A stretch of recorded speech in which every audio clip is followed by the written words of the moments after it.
ರಾಜ್ಯದಲ್ಲಿ ವಿರೋಧದ ನಡುವೆಯೂ ಸರ್ಕಾರದಿಂದ ಜಾತಿ ಗಣತಿ ಮರು ಸರ್ವೆಗೆ ಮುಹೂರ್ತ ಫಿಕ್ಸ್ ಆಗಿದೆ.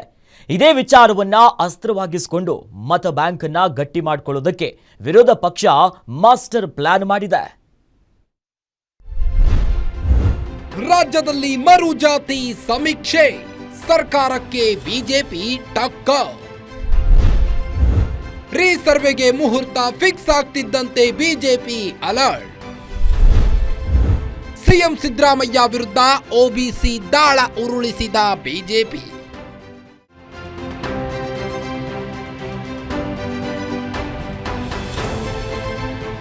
ಜಾತಿ ಗಣತಿ ಮರು ಸರ್ವೆಗೆ ರಾಜ್ಯ ಸರ್ಕಾರ ಮುಂದಾಗಿದ್ದು 7 ಕೋಟಿ ಜನರ ಸಮೀಕ್ಷೆ ನಡೆಸಲು 16 ದಿನಗಳ ಕಾಲ ಅಂದರೆ ಸೆಪ್ಟೆಂಬರ್ 22ರಿಂದ ಅಕ್ಟೋಬರ್ 7ರವರೆಗೆ ಸಮೀಕ್ಷೆ ವರದಿ ಸಲ್ಲಿಸಲು ಸಿಎಂ ಸಿದ್ದರಾಮಯ್ಯ ಸೂಚನೆ ನೀಡಿದ್ದಾರೆ.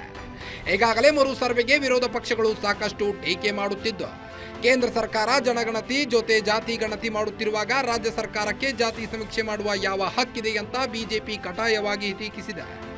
ಇನ್ನು ಇದರ ಮೂಲಕ ಜನರ ತೆರಿಗೆ ಹಣವನ್ನ ಪೋಲು ಮಾಡಲು ಹೊರಟಿದ್ದಾರೆ ಅಂತ ಸರ್ಕಾರವನ್ನ ವಿಲನ್ ಮಾಡಲು ಬಿಜೆಪಿ ಪ್ರಯತ್ನಿಸುತ್ತಿದೆ.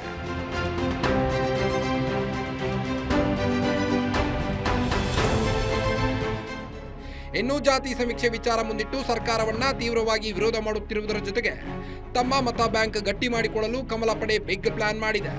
ಅಹಿಂದ ನಾಯಕ ಎಂದೇ ಹೆಗ್ಗಳಿಕೆ ಪಡೆದಿರುವ ಸಿಎಂ ಸಿದ್ದರಾಮಯ್ಯರ ವಿರುದ್ಧ ಈಗ ಒಬಿಸಿ ದಾಳ ಪ್ರಯೋಗ ಮಾಡಲು ಬಿಜೆಪಿ ಪ್ರಯತ್ನ ನಡೆಸುತ್ತಿದೆ.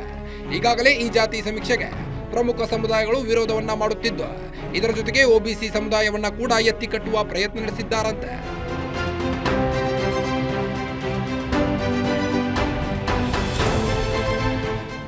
ಜಾತಿ ಸಮೀಕ್ಷೆಯನ್ನ ಅಸ್ತ್ರವನ್ನಾಗಿಸಿಕೊಂಡು ಒಬಿಸಿ ದಾಳ ಪ್ರಯೋಗಕ್ಕೆ ಮುಂದಾಗಿರುವ ಬಿಜೆಪಿ ನಾಯಕರು ಒಬಿಸಿ ಸಮುದಾಯದಲ್ಲಿ ಸಿಎಂ ಅಥವಾ ಸರ್ಕಾರದ ಬಗ್ಗೆ ವಿರೋಧಾಭಿಪ್ರಾಯ ಮೂಡಿಸಲು ತಂತ್ರಗಾರಿಕೆ ನಡೆಸುತ್ತಿದ್ದಾರೆ.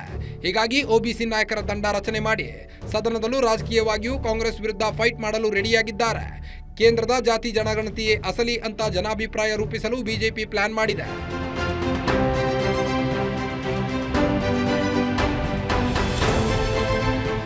ಒಟ್ನಲ್ಲಿ ಜಾತಿ ಸಮೀಕ್ಷೆ ಹಠಕ್ಕೆ ಬಿದ್ದಿರುವ ಸಿದ್ದರಾಮಯ್ಯರ ವಿರುದ್ಧ ಹಾಗೂ ಸರ್ಕಾರದ ವಿರುದ್ಧ ಪ್ರಮುಖ ಅಸ್ತ್ರವನ್ನಿಟ್ಟುಕೊಂಡು ಸಮರ ಸಾರಲು ಮುಂದಾಗಿರುವ ಬಿಜೆಪಿ ನಾಯಕರ ಈ ಮಾಸ್ಟರ್ ಪ್ಲಾನ್ ವರ್ಕೌಟ್ ಆಗುತ್ತಾ ಎಂಬುದೇ ಈಗಿನ ಕುತೂಹಲ. ಕವನ Shivanna, political bureau, guarantee news, Bengaluru.